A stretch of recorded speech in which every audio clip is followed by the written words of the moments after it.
Yo, what is up, YouTubers? All the water in these ditches is full out here in California. There is going to be a bumper crop in California like ain't seen for 10 years. And while we're speaking of the harvest,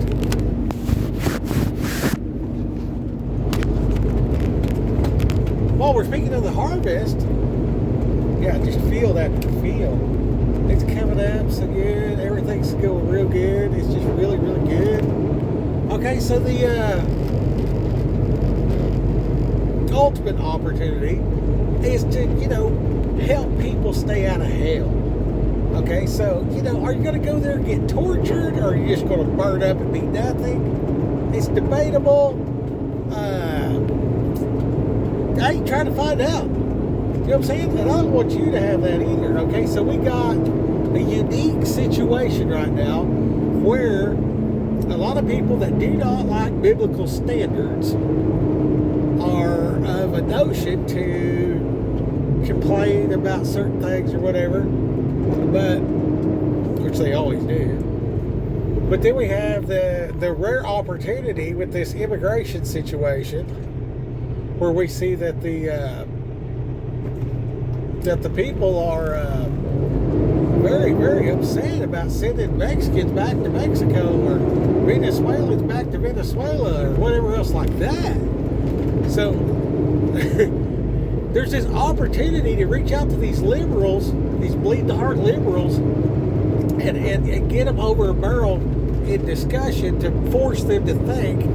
And that situation is, if you think Mexico's bad, wailing and gnashing of teeth, burning in hell, sounds incredibly worse. I mean, I'll take tacos and low wages over burning in hell any day.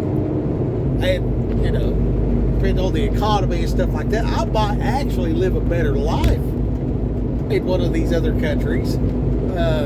Sell what I got, move there. The money's worth more. And I mean, people have done that. There's another field coming up.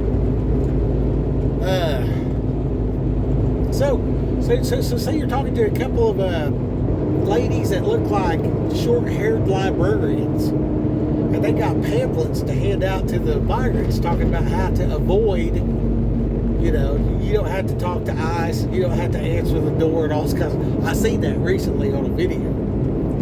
I was thinking to myself, man, they're doing discipleship. Like they were made to go out and hand out Bible tracts about stay out of hell, but they're handing out stay out of deportation. It's very similar. So present your congregation with that perspective. Because I was thinking about, what if the immigrants came here and they all went to like a Bible teaching, Revelation church. You know what I mean? And then they all went back to where they come from, and they're like, hey, church is awesome. You know what I mean? Jesus had our back or whatever, or Yeshua had our back the whole time. If God is real here, God is real in America too.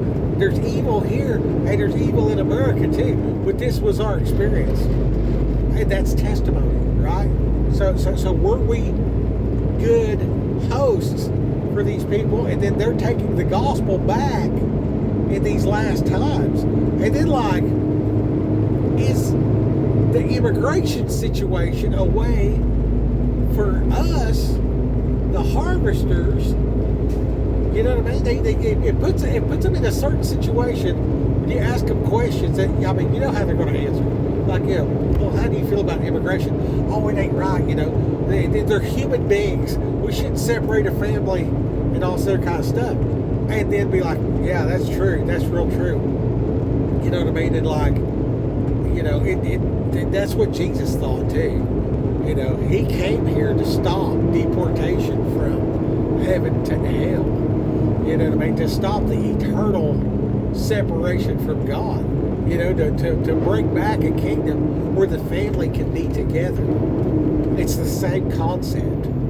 You know what I mean? And just pray, ask the Holy Ghost to work that out. Maybe get into some small groups and stuff.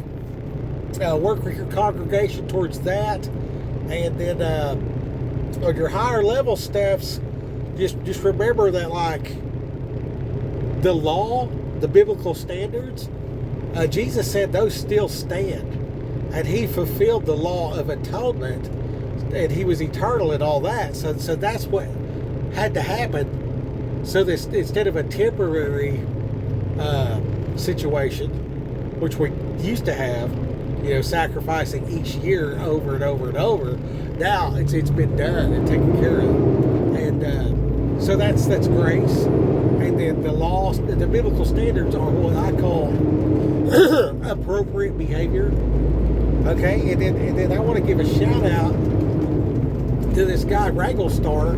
His name's Cody, but he has a deal he calls the War Band. Costs you $5 a month. Get on there and list that deal. But this guy is really squared away, and he's a Bible kind of guy, and he's taking these things like,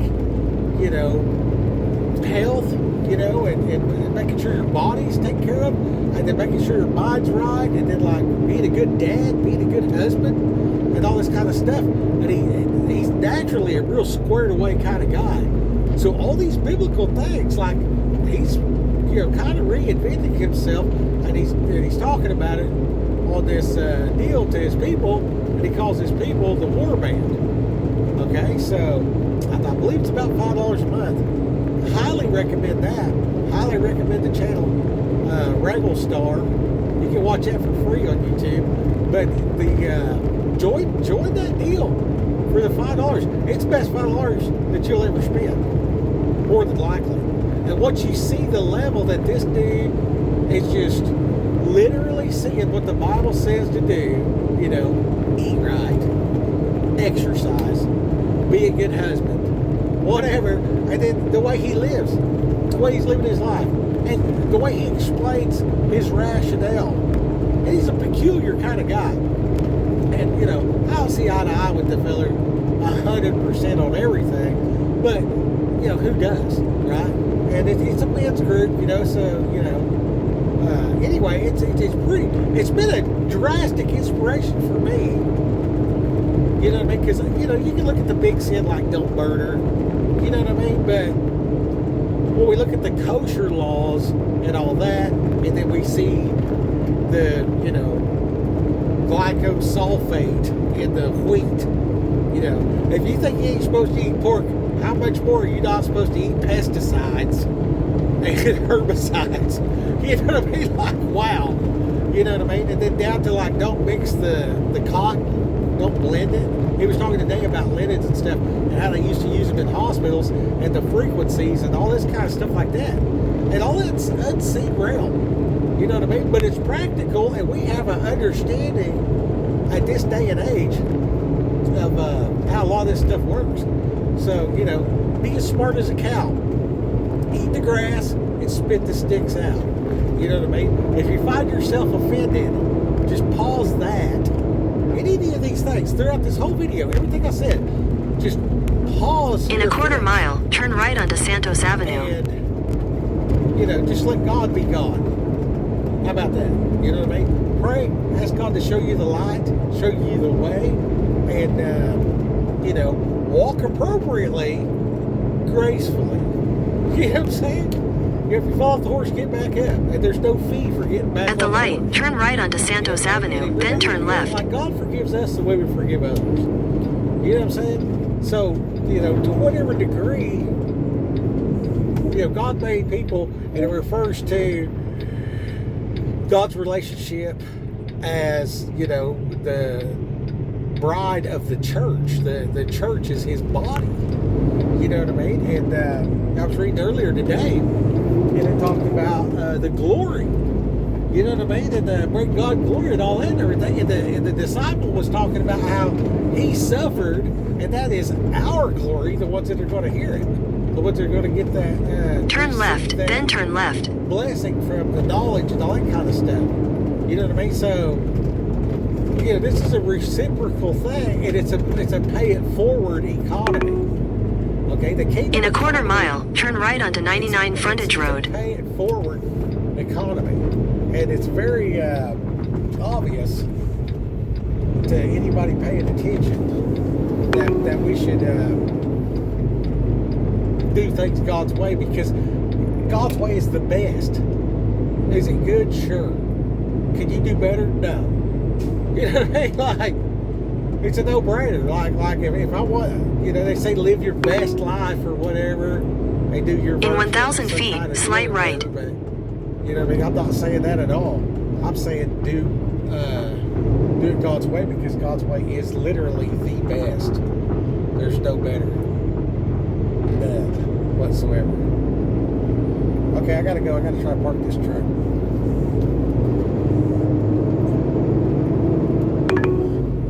Well, I'll tell you what, just ride along. Just ride along. You can ride along while I back the truck in. In 600 feet, turn right. Now we're gonna go down here to this free spot. That one's got a trailer. I think there's one open down here. I thought I seen one open. No, that one's got a truck in the back right there.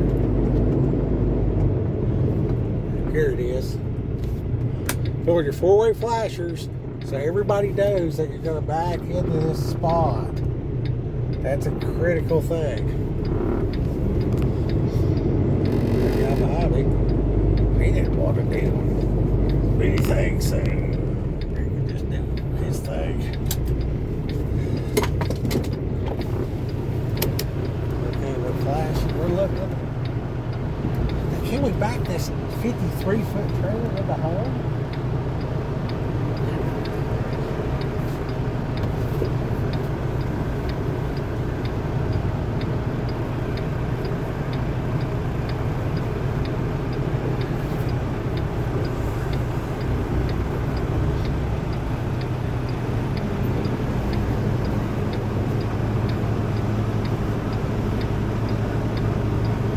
We're getting it in.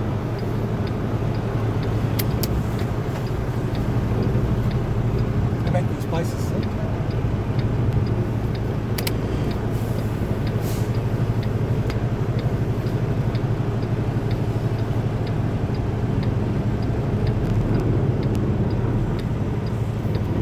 Oh, one more time. Let's do it. Come on now, Austin Powers. Oh, snap. If they make the curb about a foot tall, you tear your bumper off. You gotta be real careful. I could have done that a little easier, a little better. We're about to get down. And now they were waiting on both sides. Now they're head to head. What are they gonna do?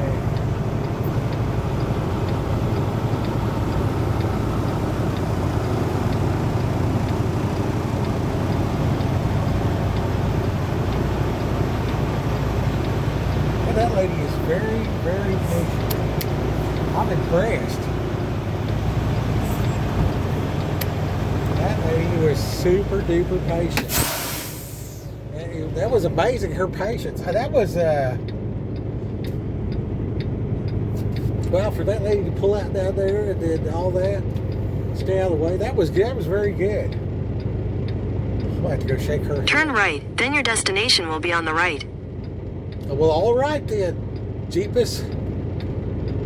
Raquel, go get him.